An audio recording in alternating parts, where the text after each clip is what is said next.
play it in a different key. Good morning, Mini Paths. How is everybody this morning? Almost to spring. Who's ready for the time change next week? You got that right. I'm ready for some more light. We're going to sing about light today a little bit later on, so this is going to be a very special service today. We're going to start off by singing a couple of songs back to back to get our minds open, get our hearts open, and get us aligned to have a great service today. So let's stand up and come together. 1, 2, 1, 2, 3, 4.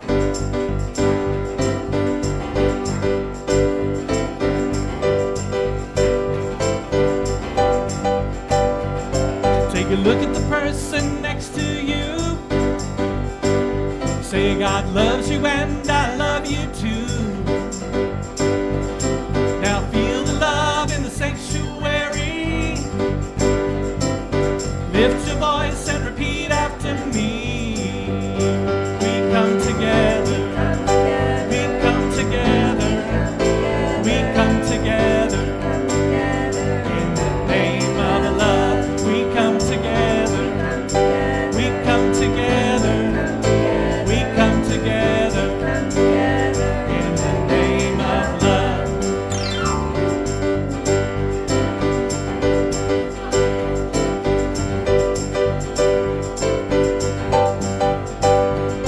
Now look at the person next to you. Say, I recognize the God in you. Now feel the love in this sanctuary. Lift your voice and repeat after me. We come together. We come together. We come together. In the name of love, we come together. We come together. We come together. In the name of love, from every walk of life, every creed and color, in kinship we unite, in honor of the God and each other. Take a look at the person next to you. Say namaste, I bow to you. Now feel the love in the sanctuary. Lift your voice and repeat after me. We come together. We come together. We come together. In the name of love, we come together. We come together. We come together. And this is y'all. We come together. We come together. We come together. In the name of love, we come together. We come together. We come together. In the name of love.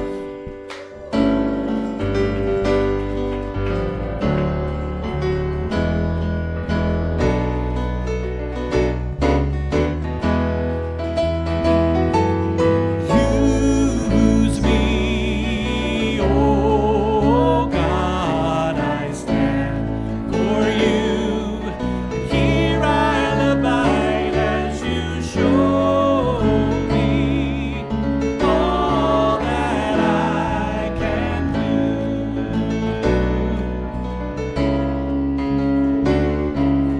I used to think God was the sun, God is the sun, but God's so much more than the earth or the stars or all of creation. God is creator, all in all, needing us to shine His light as me, as you.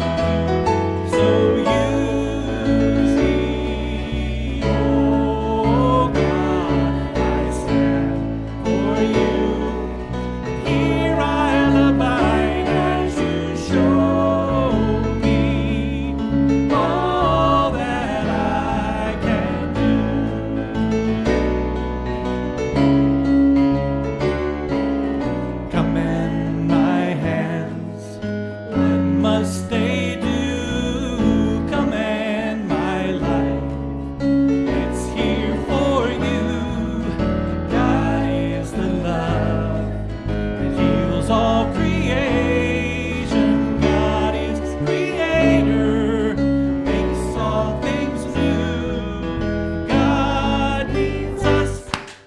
shine its light as me, as you, so you see, oh God, I stand for you. Here I abide as you show me all that I can do. Show me all that I can do. Show me all that I can do. Thank you so much. You sound beautiful today. Please be seated. We got any kids that want to go with Miss Steph? Of course they do. Well, good morning, everybody, and welcome to Many Paths Spiritual Center. This is a very special Sunday, starting off a new month. We've got 2 new songs that we're going to learn as we go through the month. This is our homecoming month. Believe it or not, it was almost a year ago that we changed our name and became a new entity according to us, the people that matter, and the state of Tennessee, and the country and all that stuff, right? So when I say welcome to Many Paths, this is a new welcome. We are a new entity with a lot of old roots. This congregation, parts of this congregation have been together, at least 25 years. So there is a strong foundation. I'm getting a ring here. Yeah. Ring. It's God calling. All right, so I do want to say a special welcome to everybody. Thank you for being here today. We are a vibrant spiritual community, got all kinds of stuff going on. So who's doing our announcements for us today? All right, say hi to Kelly.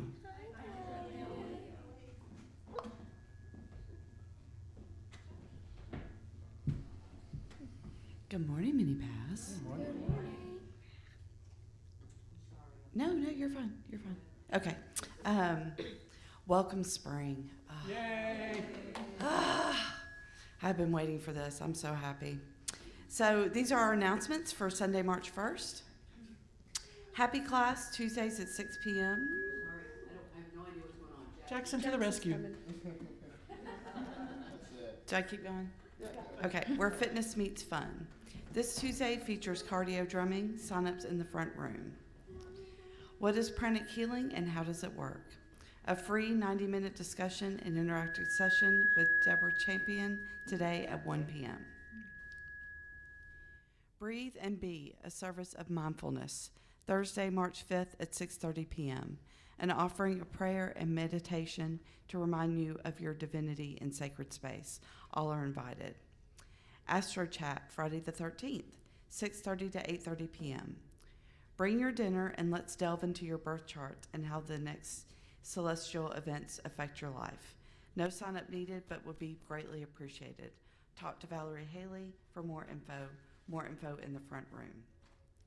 Spring Cleansing, March 15th following the service. Time to clear the energy to welcome in spring and usher in new energy. Bring whatever tools you'd like and let's cleanse the church and the grounds in preparation for homecoming. All are welcome. See Frank for details. Pranic Healing, Sunday, March 15th at 4 p.m. Experience and receive energy healing with Deborah Champion. Love donation with all proceeds given to Mini Pass. To kick off our homecoming festivities, the Sanctuary Band will present a concert to support the general fund at Mini Pass on Thursday, March 19th at 7 p.m. Bring your family and friends and enjoy the greatest hits of our in-house musical gurus, and if the spirit moves you, sing along. Tickets are $15 for ages 12 and up. Celebrate spring with our first annual homecoming celebration on Sunday, March 22nd. We will have a very special celebration at 11 a.m. and have a potluck lunch with activities afterwards. There will be food, fellowship, and fun for the entire family, so mark your calendars. Volunteers are needed. See Steph for more details. Sacred Satsang Circle with Rev Deb, Thursday, March 26th. discussion, reflection, and support with your loving community. All activities or meeting links and contact numbers can be found on the website, Weekly Happenings, Google Calendar, and you can always email the church. Thank you, guys.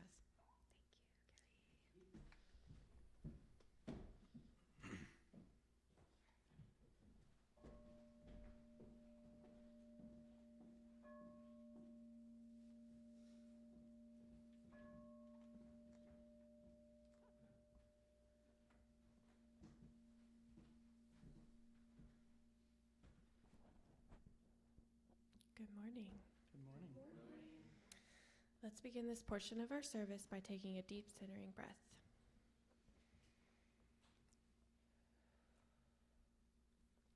Today's centering thought is out with the old and in with the new. The 6th century Chinese philosopher Lao Tzu wrote, "Watch your thoughts, they become your words. Watch your words, they become your actions. Watch your actions, they become your habits. Watch your habits, they become your character. Watch your character, it becomes your destiny." Zhu is pointing to the fact that your future is found in the patterns you repeat or disrupt every day. Patterns of all kinds will repeat themselves unless you decide to change them. When you change your pattern for the better, you can change your world. We know the truth in the statements, as above, so below, as within, so without. The law of repeating patterns states that your external reality is a direct reflection of your internal state. So using this law makes it easy to access the alignment of our vibration.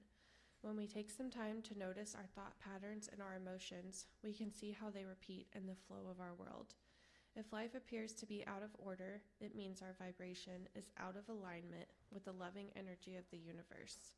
If life appears to be easy and thriving, it means our vibration is in alignment with the loving energy of the universe. Let's all take some time this week to release the old patterns that don't serve us and create new patterns for our life that nurture the good that we want to reflect in our life, our spiritual community, and our world. Then and only then can we truly manifest what our hearts desire. And now please repeat these affirming statements after me. I am in alignment with the loving energy of the universe. I am in alignment with the loving energy of the universe.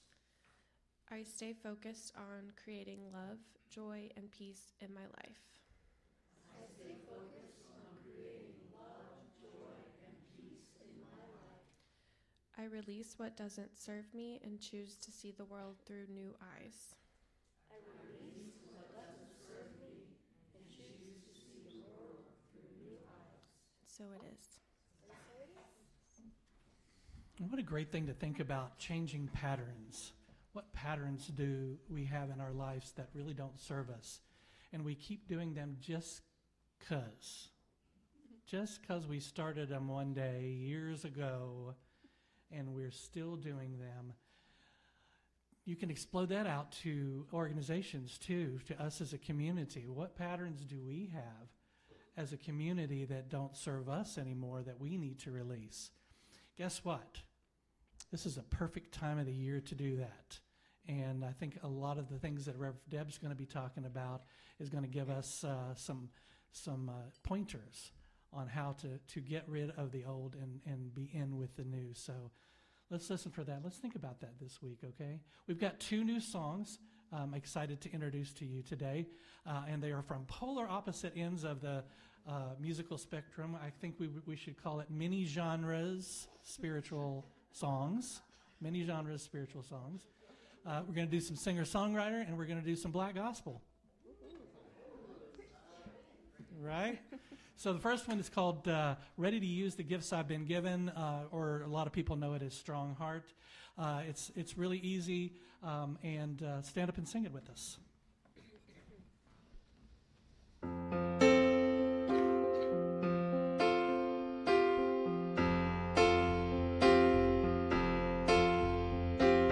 Lately I've been noticing how much I've been blessed. People to love, peace of mind, and happiness.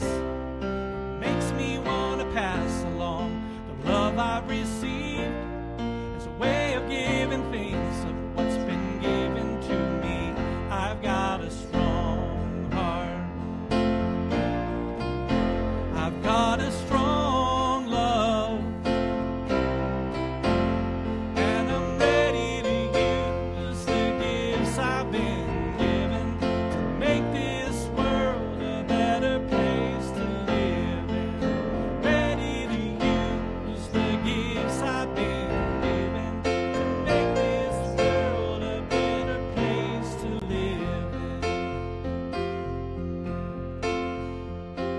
I used to have a need for more that bordered on greed, till I looked around and saw that I had all that I need.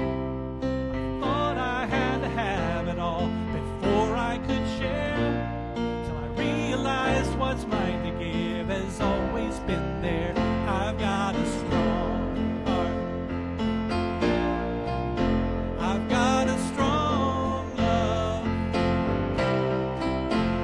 and I'm ready to use the gifts I've been given to make this world a better place to live. Ready to use the gifts I've been given to make this world a better place to live in.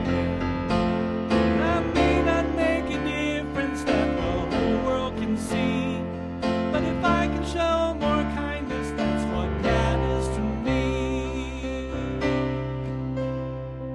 I'm changing on the outside, feeling gray in my head, but the difference on the inside is that I don't care. I'm losing my desire to be what I'm not. I have what I have because I want what I got. I've got a strong heart. Got a strong love, and I'm ready to use the gifts I've been given to make this world a better place to live in. Ready to use the gifts I've been given to make this world a better place to live in. Got a strong heart. I've got a strong love, and I'm ready to use the gifts I've been given to make this world a better place to live in. Ready to use the gifts I've been given to make this world a better place to live in.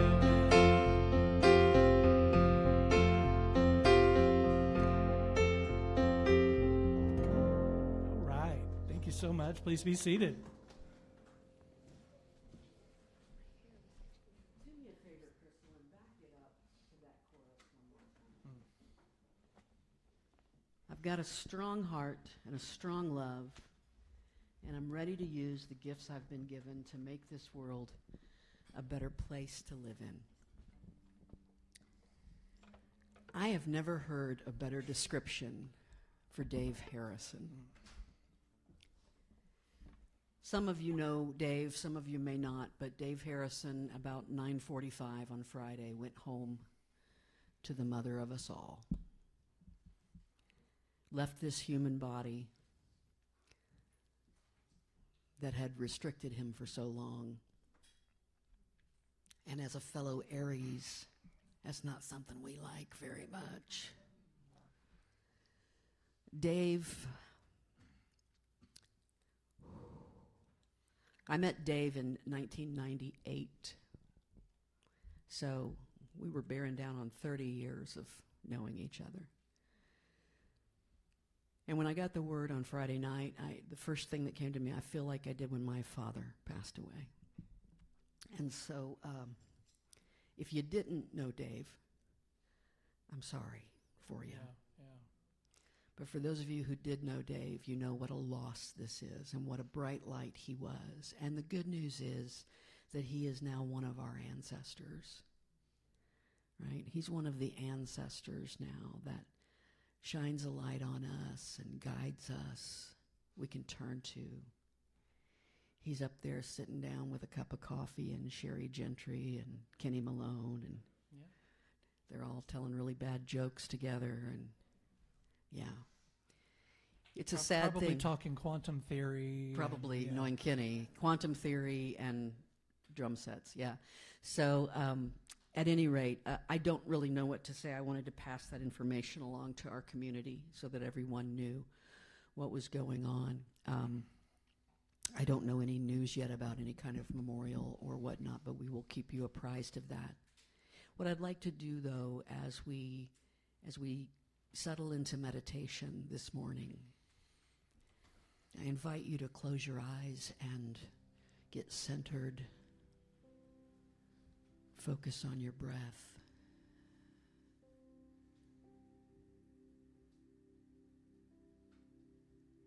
And think of all of those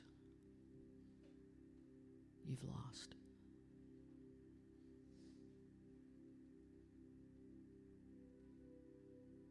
You've only lost them in the physical.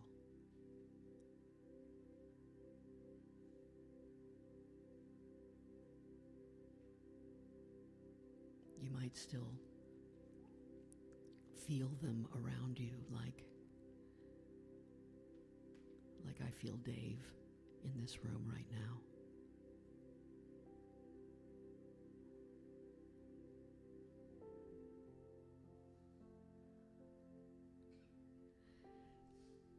Now we don't have to wait until we see them to ask their advice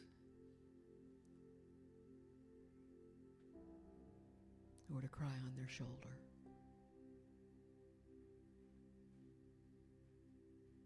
Or to feel their love.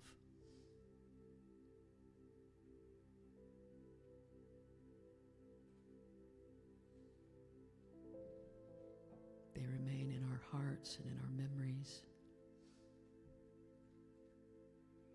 And as many might believe,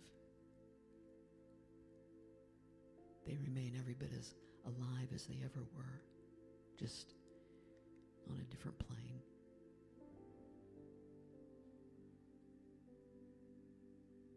Their consciousness, part of the energy of the universe that cannot be created and cannot be destroyed.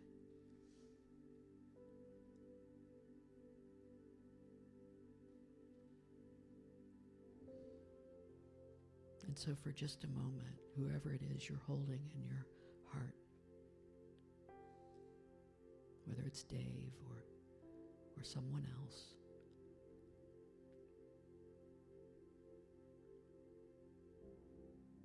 take a moment to tell them whatever comes into your thoughts, whatever comes into your mind or your heart to tell them.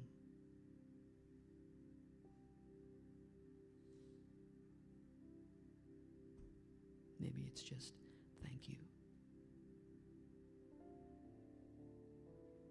Maybe it's I sure could use your help right now.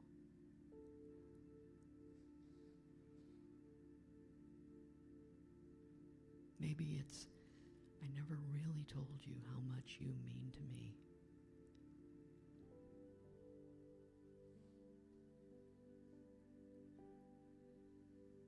So for just a moment, let them know in the stillness, in the silence.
Dave, you made this world a better place to live in by sharing the gifts you have been given.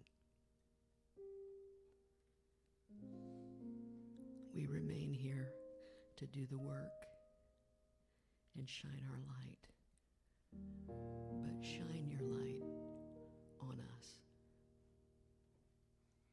along with all of the other ancestors, those who have gone before.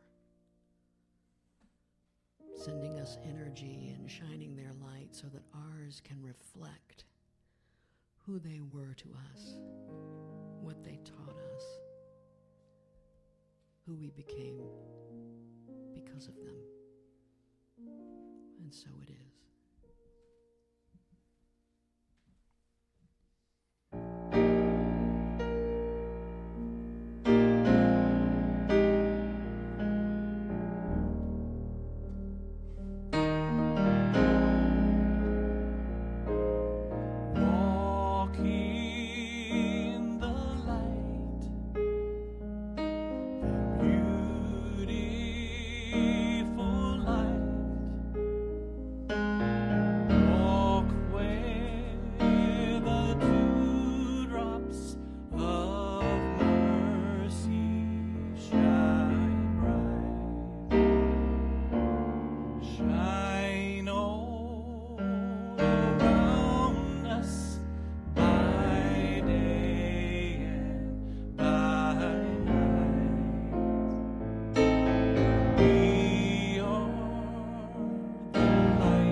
Thank you. I know that that we're not supposed to be seeking ego strokes, but Dave always stroked my ego. Like, he was the greatest champion of people, right? Wasn't he? He was the greatest champion of people, and it meant so much. And that is a lesson that I take from Dave's life, is the importance of being a champion for people. If you didn't know him, man, I tell you what, he told the story all the time. The very first time we ever met, we were at the old Unity Church on Lebanon Road, the Upside Down Ark, and he was there for the very first time, and he was sitting behind me, and we were singing a congregational song. And after the service, I turned around and I said, "You need to go talk to that lady up there and get in the choir." Because I'm an Aries, and that's the way we tell people what we think they should do. And he continued to tell that story for years and years and years. So, we are in the first moon of the lunar year of the fire horse. The moon is waxing gibbous at 94% and will reach fullness at 5:38 a.m. on Tuesday, March 3rd. And last week, we said yes to the Year of the Fire Horse, and that is a response that we might want to get used to because yes energy is fire horse energy. So much so that perhaps we really need to learn no energy, but we'll get to that at another date, all right? But before we even say yes, before we talk about which horse we're choosing, before we talk about calling or commitment, we want to start with something today much, much quieter. We want to talk about the moment before the yes, the moment even before the question. So the racehorse, I promise not to just beat you over the head with racehorse imagery for a solid year, but for a little while I'm going to do it. The racehorse that is standing in the starting gate has a certain kind of stillness, right? Nothing is happening yet, but everything is getting ready to. They're not running, but maybe their muscles are twitching. They might even be wanting out of this, right? They're doing this, right? Like that dog that needs to have Cesar Millan, like, touch it, right? The dog whisperer. It's a charged and trembling stillness. We're not talking about that. The racehorse that was on the warm-up track a few minutes ago, before it ever got into the starting gate, it's feeling the jockey on its back. It's trotting gently to loosen up its legs a little bit. It has a certain kind of quietness, a certain kind of internal stillness. The race is only a vision, right? The work is a distant reality. We're not talking about that. The racehorse in the meadow,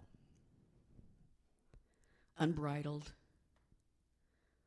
unsaddled, gently tugging grass from Mother Earth, the morning sun burning through an early fog. The race is not even a reality in this moment. The work is not yet an identity, not a racehorse, just a horse. That's where we are. There's so many steps to go before we race, before we get ready. We might have to prepare quickly based on what's already going on in this fire horse year in the world, right? We need to be ready. That's what we're talking about today. So many steps before the race, so many individual decisions to make before we even get ready to show up in the race. Even in this stillness, we remain conscious and aware because every decision that we make will determine how we run the race. So, decisions. I couldn't even decide on a font. I did that just to drive Crystal crazy back there. I know, I figured, I half expected it to be fixed when I popped it up here on the screen. Life requires so many decisions, and a lot of times they're not even labeled. I picked this particular picture because the arrows don't even have a label on them. It's like, where do you think you're going with that? I don't know. We'll find out when we get there. I have no idea what this decision is going to bring, but we'll find out when we get there. They just show up randomly and often. You know, I contend that most people don't really struggle with decisions. They struggle with fear underneath decisions, right? When something in our life asks for movement, maybe there's a conversation that needs to be had. Oh, don't you hate that feeling? Even when I said that, wasn't there a part of you that just clenched up really tightly, right? When there's a change that needs to be made or a commitment that's asking for your full in, when there's a release that needs to happen, our nervous system activates. And maybe we start to feel all jangly, right? You know that jangly feeling? Yeah, that feeling. And that happens not because we're broken, it happens because we're human. And our nervous system kicks in. And we tend to respond to those moments in one of three ways. One of three ways that we make decisions. I'm not talking about fight, flight, or freeze, all right? We're going a different direction than that. As soon as I said we tend to respond in three ways, I thought, somebody out there going fight, flight, freeze, right? No, I'll say eeny, meeny, miny, Eeny, meeny, miny, moe. There you go. That's a good way to go. We make an impulsive decision. I'm an Aries. Dave was an Aries. We always talked about being Aries compadres. This is our modus operandi, Aries, right? Like impulsive decisions are our love language. That's how we show up in the world. Impulsive decisions are the Aries Enneagram rising sign, right? It's the wing on everything that we do. This is the adrenaline yes. It feels powerful. It feels bold. It feels decisive, right? But sometimes making an impulsive decision is a way to escape uncertainty that we can't live with, right? We say yes so quickly so we don't have to feel the discomfort of not knowing what's going to happen. We leap before we have listened. I have a friend who used to say, let's do something even if it's wrong. And my little Aries heart just resonated with that. Yep, let's do it. Let's go, let's do it. But the older I get, the more I think, I don't know if I have a lot of wrong decisions left in me. You know, you got to make up for those wrong decisions. So I want to remind you of something we thought about last week. Fire without surrender becomes ego. And fire without grounding becomes burnout. And fire without wisdom becomes adrenaline. And if you remember, adrenaline says, prove it, hurry, win, go, go, go. These are adrenaline decisions. But sacred fire does not rush. Ego, burnout, adrenaline, they all create impulsivity. And I have made decisions from each one of those places, right? When my ego is charged, I make an impulsive decision to show that I've got this. No matter what I don't know, I will blind you with my confidence. And we will move ahead, right? I have made an impulsive decision out of burnout. That's it. I'm done. I'm toast. I'm out. Y'all figure it out. Right? I can't do it anymore. It's on you. I've made an impulsive decision out of adrenaline. Right? Remember last week, my sister getting on my case, it was mother going, come on, come on, come on. She could say let's go 5 times in one syllable. Let's go, let's go, let's go, let's go, let's go, let's go. Right? Like it was just all came out together. Let's go, let's go, let's go. That's an adrenaline impulsivity. This is not instinct or reflex, right? There are times we can move quickly as a matter of survival, as a survival tool at times. We can move quickly in alignment. Being aligned with spirit doesn't automatically mean you got to go slow. We can move quickly. We can be flexible. We can be, let's go. But what we're talking about here is just that pure impulsivity that's not driven by inspiration or wisdom. It's driven by a nervous system on the edge.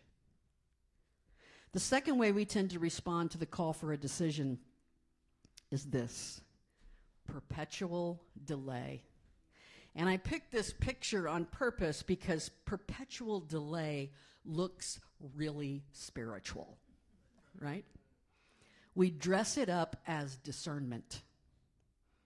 We claim it as patience. We call it prayer. I'm in prayer about that right now, meaning you can't ask me for a decision because I'm protected by holiness, right? But sometimes it's just fear in noble clothing. We wait for certainty. We wait for clarity. We wait for a sign dramatic enough that we don't have to feel like we're risking anything, right? Let me sit here and wait, because isn't that where the delay often comes from? I'm afraid of what I'll risk if I move. Waiting can be in alignment. Waiting can also be out of alignment with spirit, right? Waiting can be out of alignment. The decision of not deciding is still a decision. Drifting is a choice. Just drifting is a choice. Remaining in the gate forever is still a kind of movement. It's just movement in circles, right? So this can be tricky because what we're getting ready to talk about today is the sacred pause. And I am going to suggest that there's a kind of stillness that has a great purpose before the action. But, eventually, the action. We still have to move. So last week, I had mentioned Deepak, right? And I had mentioned how we weren't going to rely so much on outside quotes. We were going to come up with our own wisdom. We were going to use our own wisdom. And I want to share a couple of thoughts that came to me this week as I was working on this. The action is challenging sometimes because we're spiritual beings living in a time-bound world, right? And so the first saying I want to give you is this: bound to time, we delay and avoid deadlines because they seem to accost our sacred being. It feels like an onslaught, doesn't it? Sometimes, doesn't all the deadlines, I got to get this out, I got to post this, I got to say this, I got to send this email, I got to, right? And it's just this constant onslaught, constant reminder of time. I don't know if that resonates with anybody, but it resonates with me. Here's the second thought about it, though. In alignment with presence, we act freely once heart desire, emotional security, and spiritual understanding have integrated into awareness. In alignment with presence, we then can act freely because we're aligned. And that is integrated into our awareness. Sacred time isn't Greenwich Mean Time. It isn't determined by mathematics or astronomy or an algorithm. Now, this can be challenging because we're still human beings operating in a time-bound world, and other time-bound humans are waiting on our answer, right? They're all time-bound in the world. They need you to act. The good news is that alignment with presence, harnessing our sacred fire, doesn't remove action. It makes it purposeful and profound. It makes it right on time. It makes it right on time. Action aligned with the sacred cannot be on the wrong time. It cannot be. The third way is that we outsource the decision. This is not just about being the passive follower, falling in line behind whatever sheep's butt happens to be in your face, right? It's not just about falling in line with everything that happens. This one is a little bit more subtle. We let the expectations of others make our decisions for us. We may not even realize it, but they just did. We let approval determine our direction. We choose what looks impressive rather than what feels aligned. I'm going to tell you a story of my own quote-unquote failure. Three times, I've tried to start a doctorate. The first time, I got a half a semester in and said, this is hogwash, I can't do this, I'm tired. The second time, I got a semester and a half in and said, this is wearing me out, this is wearing me thin, these people are talking about stuff I don't care about. I left.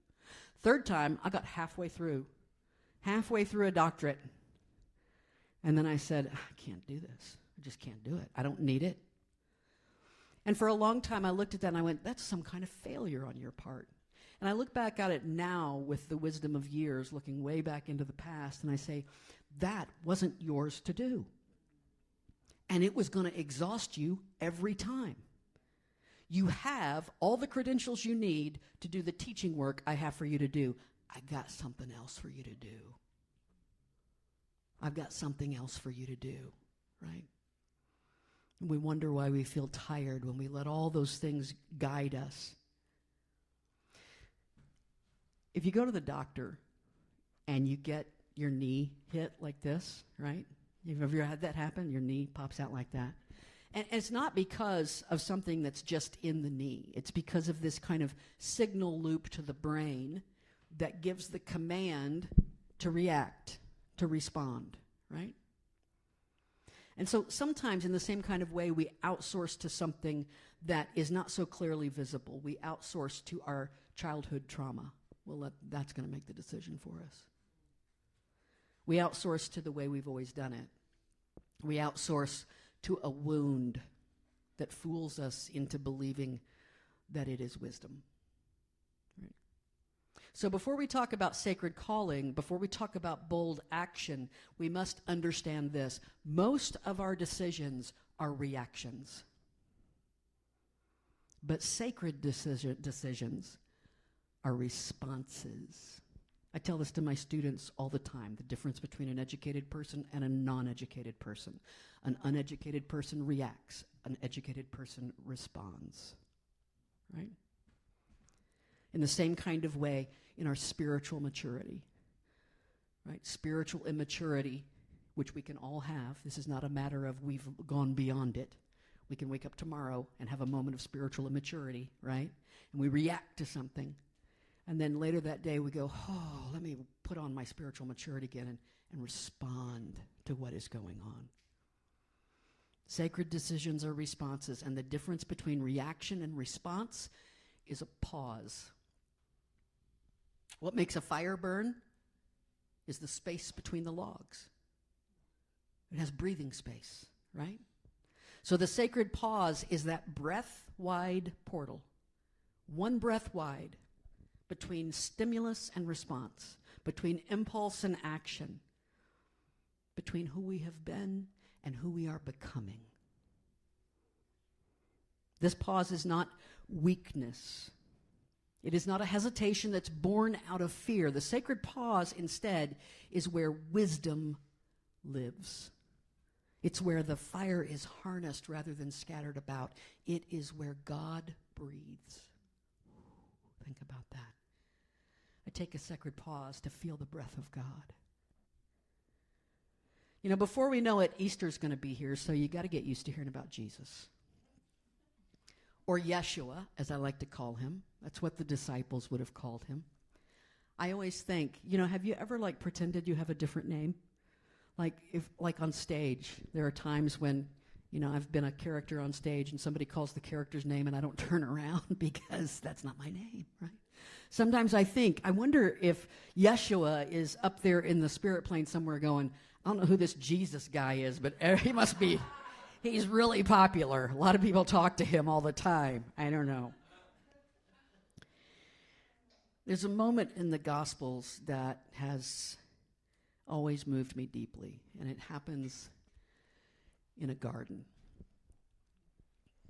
The garden is Gethsemane. It's located on the Mount of Olives. And the word Gethsemane means oil press. Oil press. So the place where olives are crushed until their essence flows. And that essence, that oil that we get from those olives, is used for both sustenance and anointing. The nourishment to act and the sacred anointing that consecrates our actions. Wow. And that is exactly what is happening that night. Yeshua goes into the garden knowing that something irreversible is unfolding. He's just had the Last Supper, though I'm pretty sure he didn't call it that when he was eating it, right? In the same way that we didn't call World War I until World War II happened, right? He's just had the Last Supper. He's got a sense of what's coming. He knows what's about to happen. He can feel it. He's felt the energy in Jerusalem building up all week long. And he goes to the garden and he asks his closest friends to stay awake while he goes a little farther to pray. Peter, James, and John. Right? Peter, James, and John, all with amazing stories of their own. And then we're told something almost embarrassing. Right? They fall asleep. He comes back and he says, could you not stay awake with me for 1 hour? Now, every sermon that I ever heard in my childhood treated this moment as failure. The disciples were weak and faithless. They were unable to keep their eyes open at the most crucial hour. They have a spiritual shortcoming. What an embarrassment. They couldn't keep vigil. They couldn't hold the moment. But what if What if the disciples falling asleep was not a failure, but a function? What if the garden needed sleep? Yeshua is in anguish. This is not just a simple little holier than thou, looking up at heaven, the little halo around his head, prayer to God like this. He's praying for an hour, then 2, then 3. The text says he is sorrowful unto death. His nervous system is activated. He's jangly, right? His prayer is intense. His surrender is raw. He says, please, I'm begging you. For hours, he begs, please let this pass from me. I don't want to have to do this. You don't understand. Yeah, it's been easy to talk about it and know it all along, but now I'm scared. I'm afraid of the pain. I don't want to do this. I feel too small. Nevertheless, not my will, but yours. This is fire energy. This is transformation energy. The olive is being pressed. What if those 3 bodies, breathing slow and deep into the dark earth of that garden, were not abandoning him, but were grounding that moment? What if their very stillness, their surrender to sleep, was grounding the sacred energy so that Yeshua could go deeper into his own reckoning without the nervous, well-meaning energy of these wide-awake companions pulling at him, asking him questions, trying to ask him to fix the unfixable. What are we going to do? He didn't need that. You had to know that they felt something coming too. You had to know that as much as they loved him, that if he says, stay awake with me while I pray, even if you felt a little tired, you know what, I'm going to stand up and I'm going to pace because he wants me to stay awake. They immediately went to what they were called to do. They went to the earth and they fell asleep. When energy runs high, it has to root somewhere. If intensity doesn't ground, it fractures. So perhaps the garden needed those 2 movements that night. 1 man praying, 3 men sleeping. 1 reaching upward, 3 rooting into the earth to stabilize the moment. And Yeshua, in his beautiful humanness, may not have even fully understood that at that moment. He may not have understood that they were doing exactly what was theirs to do. When we're in anguish, we want our friends singing in the same key, right? We want someone standing up and pacing next to us. Come on, be here with me. But sometimes love doesn't match our energy. Sometimes love looks like a faith so deep, a trust so complete that it rests. Their sleep may not have been indifference, it might have been faith. Complete and total faith. Yeshua is on fire with grief and love and terror. He's feeling a sense of terror. He's surrendering into something larger than he's yet experienced. And perhaps, just perhaps, those sleeping disciples were the garden's way of providing some silence, of holding the moment, of saying, it's okay, go deep, we're here. We've stabilized it. You can go where you need to go. You integrate your mission. We'll ground it.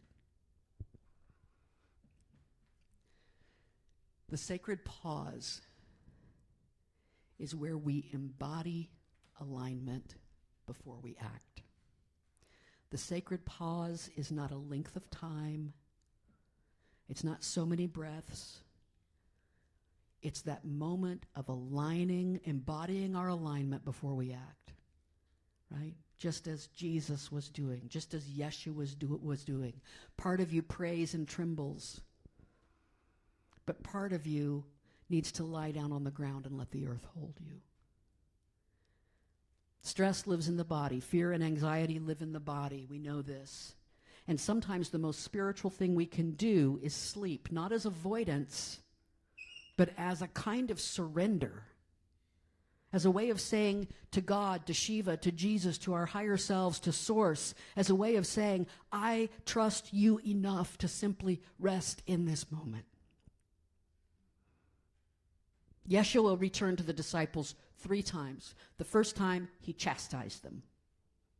The second time, he just let them sleep. The third time, he simply said, it's time, let's go. Something in him felt ready, right?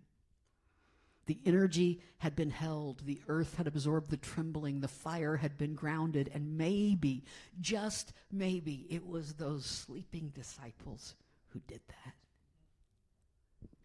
There are moments in our life when we'll be the one praying under pressure. And there are moments when our calling will be to lie down and close our eyes and trust that God is still God without our assistance.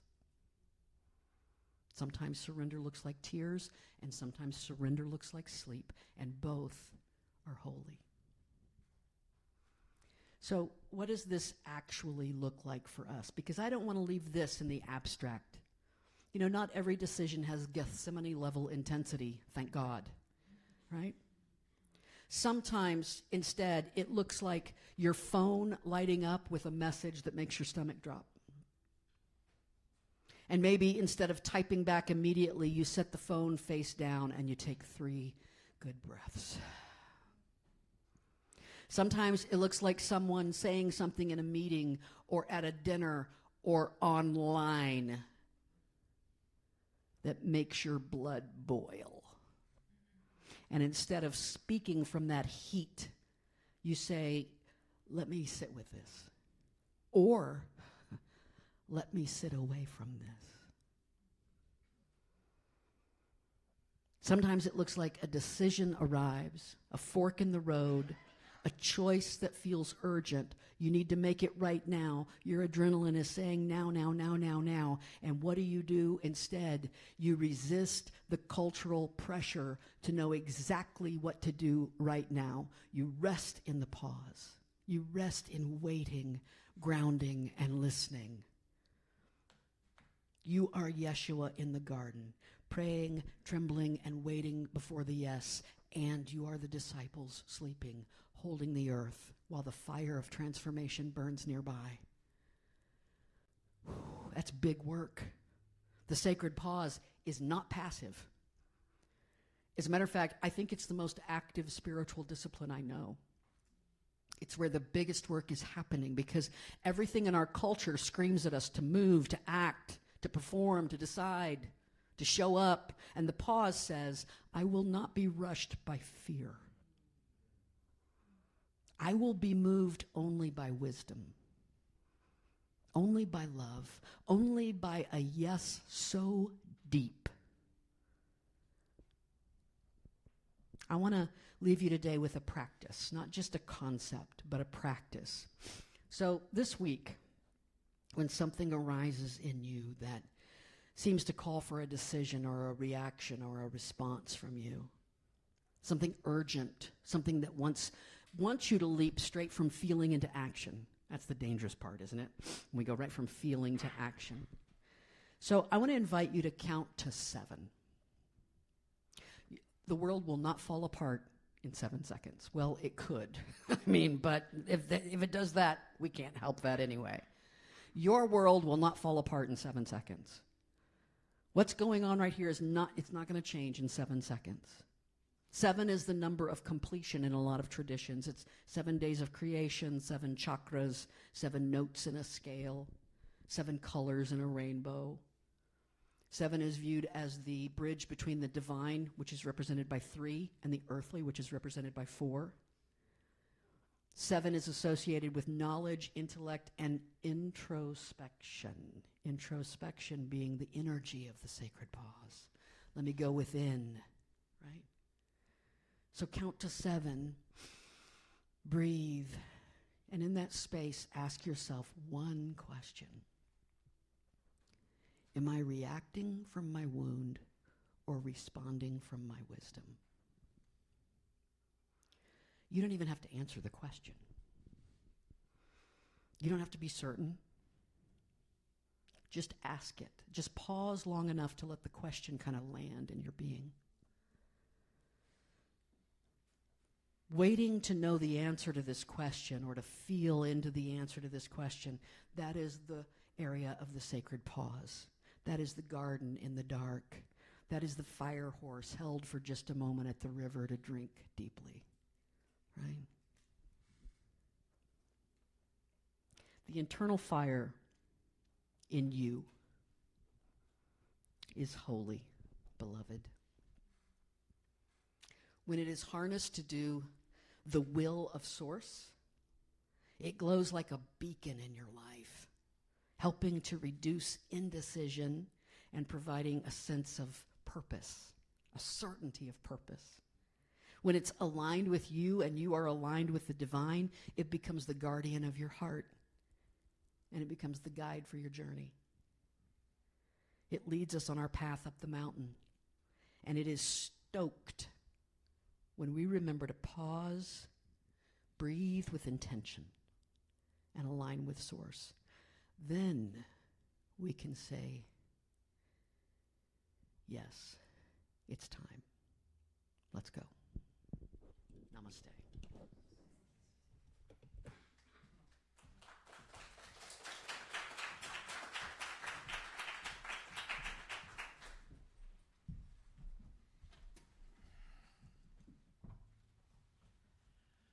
I am acutely aware of how fast things move nowadays. And I'm so grateful for the reminder of the sacred pause and how important it is before we react, do that knee-jerk reaction, which is just, I think knee-jerk reaction is the way most of the world thinks now, right? It's, let's react to this, let's react to that. Sometimes that's not the best thing to do. And I'll give you a quick example of that. So January 25th, what happened on January 25th? We had our ice storm. So last week we had the month anniversary of the ice storm, and it seems, I don't know about you, but it seems like a while ago. And it hasn't been a while ago. It was just 30 days ago, a little over 30 days ago.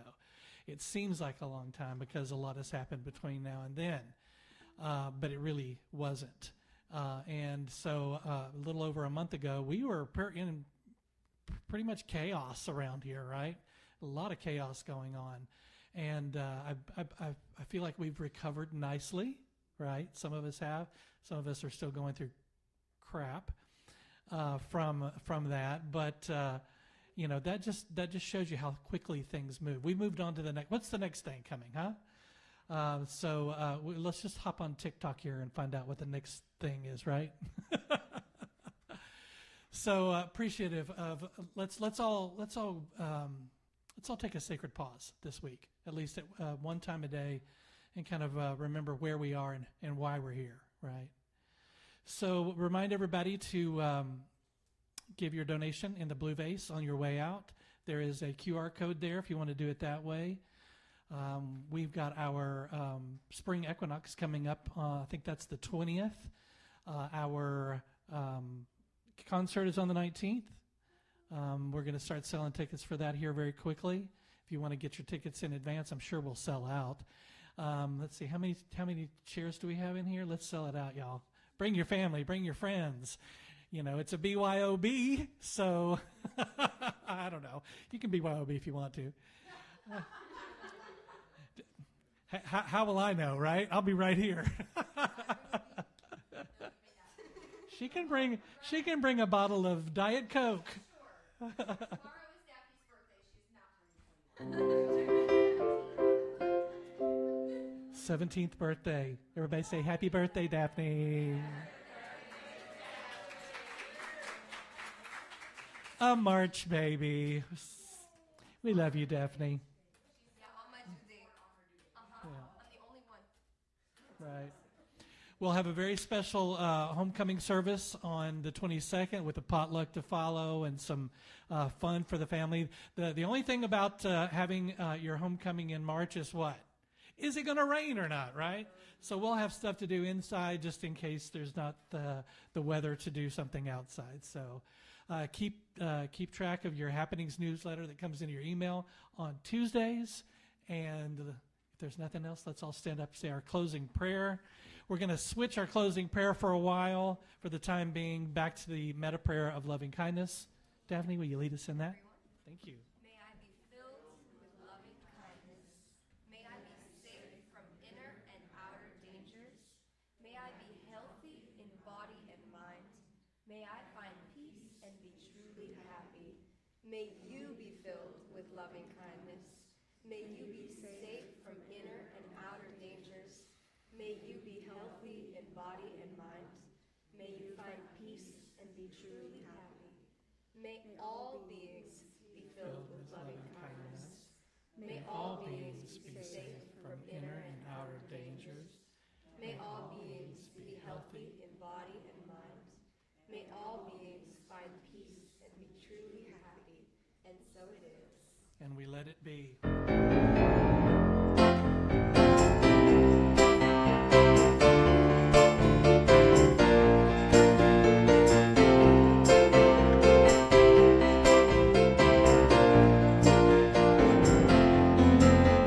We let the love wash over us. We let it be.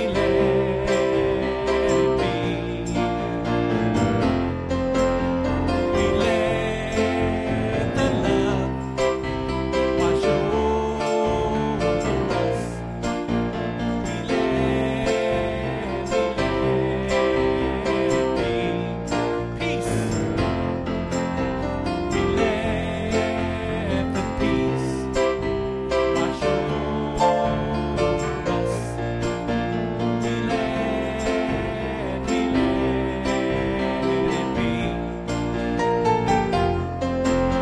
We let the peace wash over us. We let it be. We let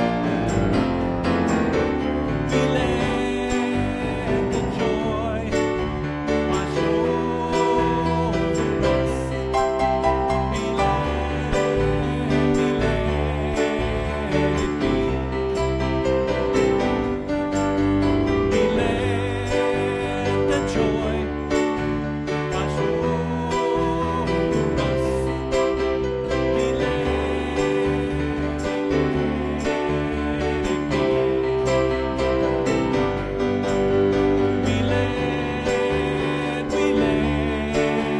it be. We let it be. Let it be, everybody. Have a great week. And we'll see you back next Sunday at Many Paths Spiritual Center.